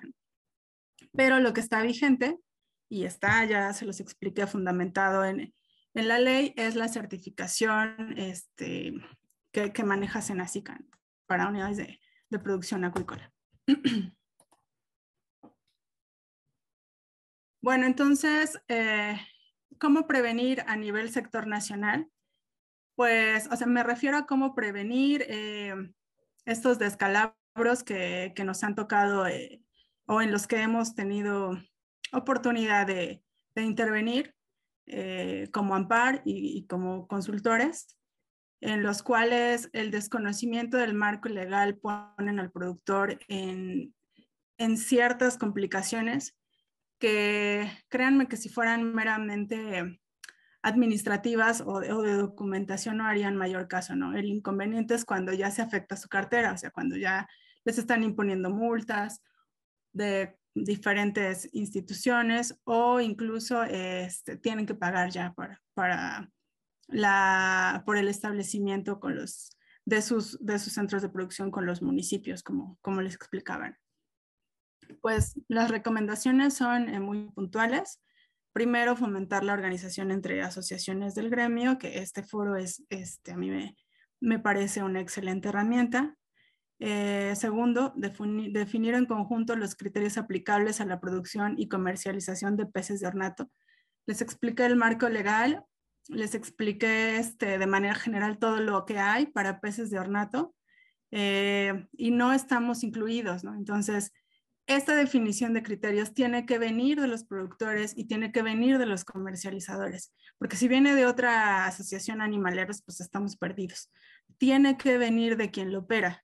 O sea, tiene que ser de adentro para afuera. Y esto se tiene que lograr a través de la organización entre productores, entre asociaciones. No importa quién comande, no importa dónde nos sumamos. La idea es que estos criterios se puedan establecer específicamente para peces de ornato desde el sector productivo. Luego, impulsar métodos de certificación de las diferentes cadenas del sector y pues la profesionalización del gremio, que también este foro es una increíble herramienta. Y las recomendaciones generales, pues primero adquirir peces y plantas acuáticas de muy buena calidad, producido mediante buenas prácticas de bioseguridad.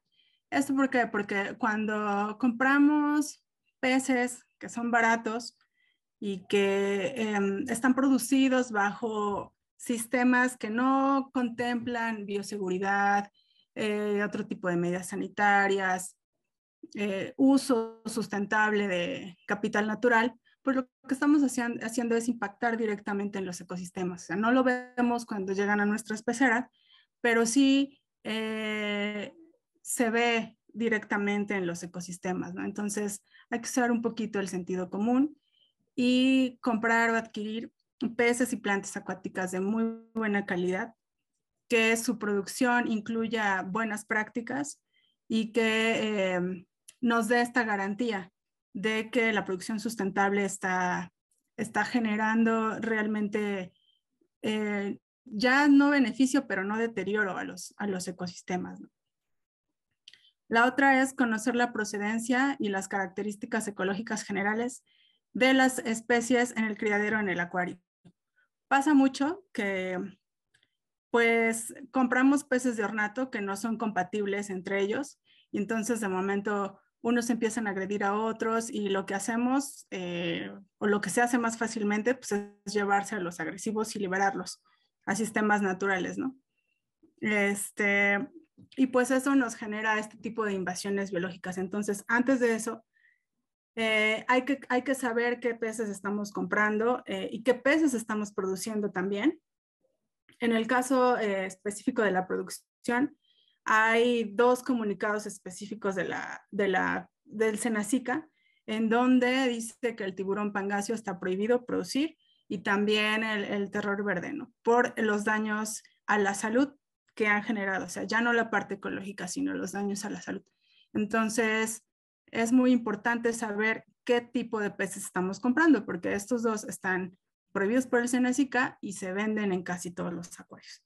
Entonces, como consumidores responsables y como productores responsables, pues tenemos que saber qué clase de peces estamos reproduciendo. La otra es llevar bitácoras de control de especies, número de organismos, procedencia, sanidad, tipo de alimento. Sí, ya sé que es aburridísimo y nadie lo quiere hacer, pero es importante porque es un medio de defensa incluso para nuestras unidades de producción. Entonces, es algo a lo que poco a poco nos tenemos que acostumbrar. Realizar muestreos periódicos de calidad del agua, sí, por favor, porque muchas veces cuando los multa o la Conagua multa a las unidades de producción, el productor siempre dice, bueno, pues es que yo no estoy descargando lo que ellos dicen que descargo. Bueno, a ver, vamos a ver tus bitácoras. Y no tiene nada, ¿no? Entonces, todo este tipo de referencias hay que fundamentarlas, hay que aglomerarlas para poder hacer dentro de la litis una defensa adecuada del sistema de producción. Implementar métodos de contención para evitar la fuga de organismos. Eso suena muy técnico, pero en realidad lo que hay que hacer es poner redes, poner trampas para que los peces no se escapen, o sea, que sean sistemas controlados, que la producción esté meramente aislada de los sistemas naturales, ¿no? Entonces, las recomendaciones son muy básicas. El productor sabe perfectamente qué tipo de redes, qué tipo de mallas, qué tipo de cribas puede poner y en qué lugares para evitar la fuga de organismos, que esto lo cuantificamos en algunas granjas de otras especies y al final, pues si es una cantidad en pesos significativa la que se pierde por la fuga de organismos, ¿no? Entonces es una recomendación hasta comercial. Y También trabajar métodos de educación ambiental para evitar la liberación de organismos en cuerpos de agua. Esto es más enfocado a los acuarios meramente por la observancia de la que platicábamos, pero es importante, ¿no?, trabajar esta parte de la educación ambiental, porque el acuarismo, bueno, la producción de peces y el acuarismo va muy hacia allá. Entonces es una herramienta interesante. Y pues bueno, traté de darme prisa para terminar en tiempo. Creo que más o menos lo logré. Pues hasta aquí mi charla. Muchas gracias. Voy a dejar de compartir y quedo a la escucha.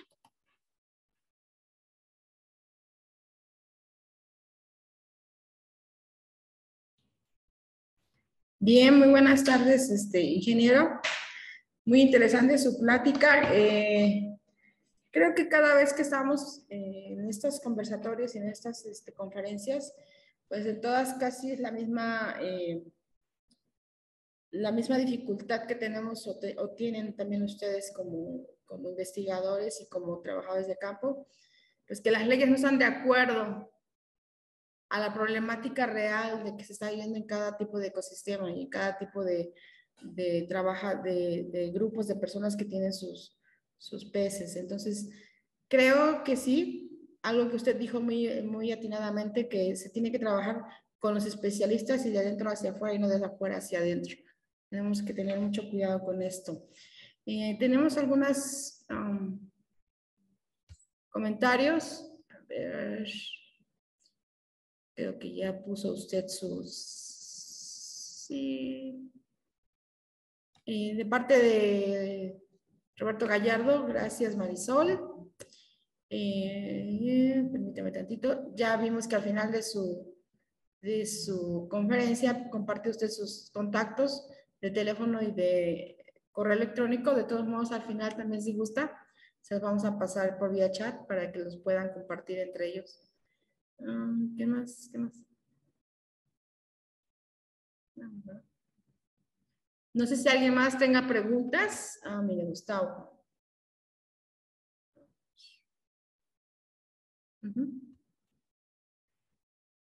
Hola, buenas tardes, noches, tardes. No sé si pueda comentar, pero hay muchas cosas en especial, que no es una pregunta, más bien sería como una especie de comunicación directa, porque hay varias cosas en especial. Sí es cierto que las modas las están generando los organismos genéticamente modificados que provienen de Asia, y que muchos de ellos entran directamente por una importación legal. Sin embargo, tal y como lo hablabas tú, que existen los certificados de sanidad acuícola por parte de Senacica, está el certificado de sanidad acuícola de importación, que se puede conjuntar junto con la parte de Semarnat y con Navio, para evitar y en cierto momento poner todos los trámites mínimos necesarios y requerimientos para evitar que entren especies exóticas, que uno de los puntos donde se le está buscando es que no entren fértiles. ¿Sí? O sea, si van directamente, porque conocemos el mercado nacional, nuestra venta directa de la importación va sobre el consumidor final del acuarismo. Y esos organismos llegan fértiles. Entonces pasa todo ese proceso en el que tú me platicas de que tenemos una serie de cadenas. La mitad de la producción aproximadamente que tenemos de peces de ornato son importados y la otra mitad son nacionales. ¿Sí? En el juego sanitario, si lo manejamos y ponemos que las especies exóticas pueden ser organismos que pueden ser potencialmente invasoras y por un escape o una falta de control pueden ser una plaga, en ese momento por la parte de SADER, Senacica, se tiene que buscar que se busque que sea un posible riesgo sanitario.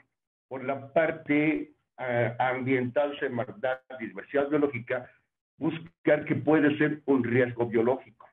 Tú lo detienes en las aduanas, le pones todos los problemas del mundo para que lo cumplan, lo van a tener que cumplir. Y vas a ver cómo las unidades de cuarentena a las que tienen que ir destinados, si se revisaran bien, no se vendieran directamente, en ese momento detienes esas poblaciones. ¿Qué sigue después? Tenemos las producciones nacionales. Aquí hay dos puntos donde no han todavía puesto atención.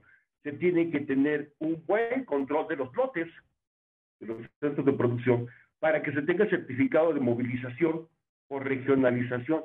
Y en ese momento tú controlas el camino. Les pones igual los PBIs que se tienen en los cordones nacionales, les pides el permiso y puedes juntar a los dos, puedes juntar SADER Senacica o puedes poner Profepa. Y en ese momento cierras. Y nos queda un punto en la parte de las granjas. Las granjas sí es cierto que no tienen permisos, no tienen los demás. Se pueden revisar los lotes, se pueden tener las dos rutas. La producción comercial que va a la acuarista final va estéril. El que quiera producir y tener organismos de reproducción, tiene que tener sus reproductores y en ese momento confirmas y certificas qué reproductores tienes y le cortas todas las hojas a lo que sigue. Ha sido muy difícil y eso es una propuesta que se ha tratado de buscar y encontrar. Los EGMs, eso sí, definitivamente, se van a una evaluación de riesgo sanitario o una evaluación de riesgo biológico. Y es ahí a presionar a la parte semanal, a CONABIO y a Senacica y a todas las leyes que interactúan para que OGM, si no tiene su análisis de riesgo biológico, no puede pasar. Pero se están comprando y hay una venta indiscriminada de OGMs que los dejan pasar como organismos normales. Y pues, si tenemos otro de los puntos, los países productores como Singapur, Tailandia, China, que producen ellos mismos con sus granjas, o los recolectores como Fiji, Australia, que le compran, se los envían a Estados Unidos y con las mismas cajas están llegando a México. Ese punto lo podemos cerrar en las fronteras y con los requisitos de ingreso por parte de Profepa, Semarnat y Senacica. Y ya la última que sería en cierto momento es, hay un punto muy grande. Existe un contrabando de peces de ornato en la frontera norte. Y se pasan en autos con usuarios normales, fronterizos, y después los pasan al territorio nacional. Entonces, normativamente tenemos todavía muchos huecos que buscar para evitar que suceda. Pero es muy sencillo. Lo que es del exterior, importación, se detiene en las aduanas. Y lo que es mercado nacional, se evalúan las granjas, las poblaciones, y a qué le corresponde, a Conapesca y a Senacica. Y por el lado de ambiental, Profepa podría ser, se está persiguiendo las fuentes de agua, pero no está persiguiendo los lotes, se les escapan. Los organismos que se vendan para el comercio nacional, que sean estériles y si quieren producir, que tengan sus rutas de reproductores. Así es, muchas gracias por su comentario, don Gustavo. Sí, solo para complementar, es cierto, lo que necesitamos es operativizar y como decía dentro de la plática, para eso no hay recurso, ¿no? Por el contrario, cada año las partidas dirigidas a medio ambiente, a actividades productivas, están más recortadas por los gobiernos. Entonces, la normativa existe, o sea, todo el marco legal existe. Sí es cierto, la importación tiene un problema muy particular y aquí tenemos que apelar mucho al sentido común, que al parecer no existe en muchos casos entre los productores, porque la normativa está, o sea, dentro del marco está reglamentado que se verifique todo lo que va a entrar. Tiene que estar la Senacica, tiene que estar Profepa, toda esta parte tiene que estar cubierta. Sin embargo, no hay a nivel operativo técnico suficientes. O sea, un mismo técnico de vida silvestre se encarga de N número de cosas y en las aduanas es la misma cuestión, ¿no? Entonces, crear más marcos legales ya no es rentable, ¿no? No tenemos manera de operativizar los que ya hay. Y voy a un ejemplo, hablando de fronteras. Nosotros estamos impulsando el proyecto de exportación de peces de ornato a Latinoamérica. Nuestro vecino más cercano es Guatemala. Hay mucha demanda de pez mexicano en Guatemala. Guatemala tiene una normativa ambiental que parece europea, ¿eh? O sea, tienen lista gris, lista roja, lista negra, tienen perfectamente definidas todas sus especies exóticas invasoras y en teoría en las aduanas tienen que tener este método de control, o sea, ahí están pareciera que están en otro nivel, ¿no? O sea, entonces nosotros estamos tramitando permisos en Guatemala y primero vamos a lo que es el homólogo de la Semarnat en México, que se llama CONAP, y ellos primero nos piden las fichas técnicas de todas las especies, hacen la evaluación, también es carísimo y toda esta parte, y nos dicen, todas estas, de todo este listado que me diste, esta y esta no, porque son exóticas invasoras, yo las tengo reportadas, no tienen el MERI, porque se nos lo piden a nosotros, pero dicen, estas no puedes, las demás sí. Pero a la hora de operativizar, por la frontera todo el tiempo entran peces de México, ¿no? Entonces, ¿qué es lo que pasa? Y es la misma situación con México, Estados Unidos. O sea, al productor o al comercializador que en México quiere cumplir, le aparece todo este marco que parece imposible, pero que es necesario también, de dar cumplimiento. Sin embargo, no hay la operatividad suficiente en las fronteras para lo que entra por tierra o por aire para dar este seguimiento, ¿no? Y es muy similar en México. Entonces, a lo que se aboga, en efecto, es a que se llegue al punto de que los organismos ya estén hormonados y no puedan hacer este tipo de reproducción en México. Sin embargo, eso no lo va a hacer Asia. O sea, Asia siempre va a mandar sus organismos listos para reproducir, porque ese es su mercado, distribuir reproductores para todo el mundo. Entonces, de entrada, Asia ya dijo que no, que ellos van a mandar siempre listos para reproducir, porque si no, ¿qué venden? Entonces, lo ven desde un enfoque diferente. Obviamente, ellos no son contratantes y firmantes de varios acuerdos como México, del Convenio de Biodiversidad. Y esto nos deja en un problema en el cual apelamos al sentido común de los productores, ¿no? O sea, más que nada al análisis de riesgos desde las granjas, ¿no? O sea, desde ahí tenemos que partir. Por eso la importancia de los métodos de contención, de las fichas, de la distribución de toda esta parte, porque el marco normativo está, o sea, existe en las aduanas tal cual, y sí es cierto, tendría que ser así, ahí se tiene que cerrar el círculo, pero no se ha podido porque no hay la capacidad técnica operativa necesaria, ¿no? Entonces pero también... creo que, sí, adelante. Tantito. Si revisas bien, la frontera entra por tierra nada más lo de que entra de contrabando, casi no entra. Tijuana. Permiso. Tijuana entra por tierra con certificados. Parece ser que no. Y si no, no son legales. Nada más llegan Cancún, México, Guadalajara, a veces Monterrey. Y tienen el cuadro de gente que si no puede Profepa, sí lo tiene Senacica. Eso sí se puede. Y de hecho sí conoces el módulo de requisitos de sanidad acuícola. Sí, claro, claro. En ese es donde se presenta. Sí lo pueden cerrar.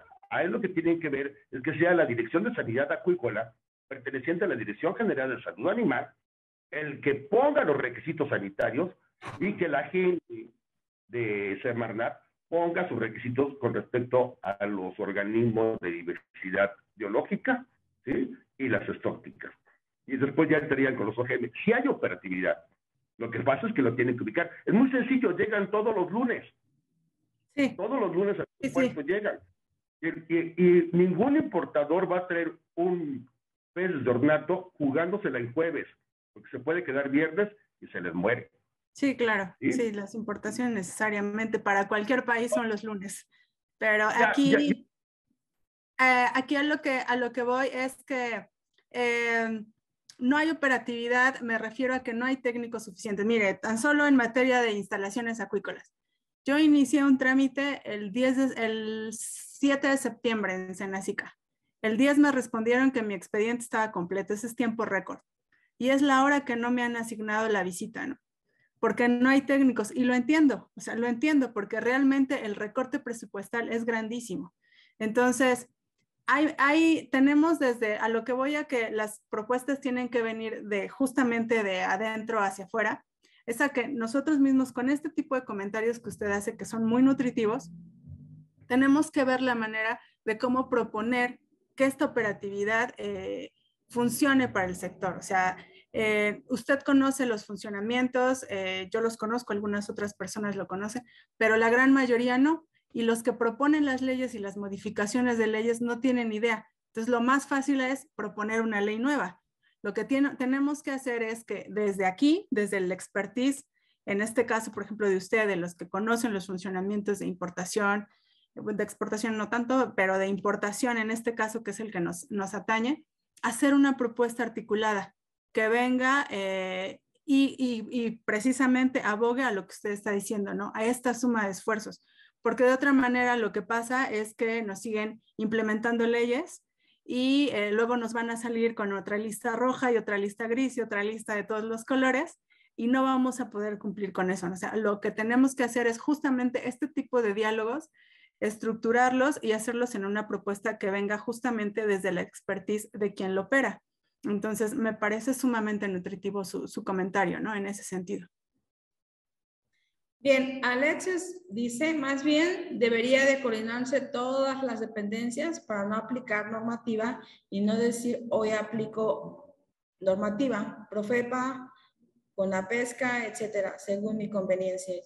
Lo que estaba usted diciendo, Marisol, sí es cierto, tenemos que, bueno, tienen que coordinarse las autoridades para que no nos traigan de un lado para otro y evitando que se lleve a cabo una buena coordinación entre los que quieren trabajar y exportar, ¿no? Bien, creo que ya no hay más preguntas. Agradezco mucho a todos los que estuvieron presentes el día de hoy. Doctora Marisol, muchas gracias. Le haremos llegar por vía correo electrónico su reconocimiento. Todavía quedan muchas preguntas y dudas y a lo mejor inquietudes en el tintero, pero somos respetuosos de todos los tiempos de todos, ¿no? Entonces, muy agradecidos a todos.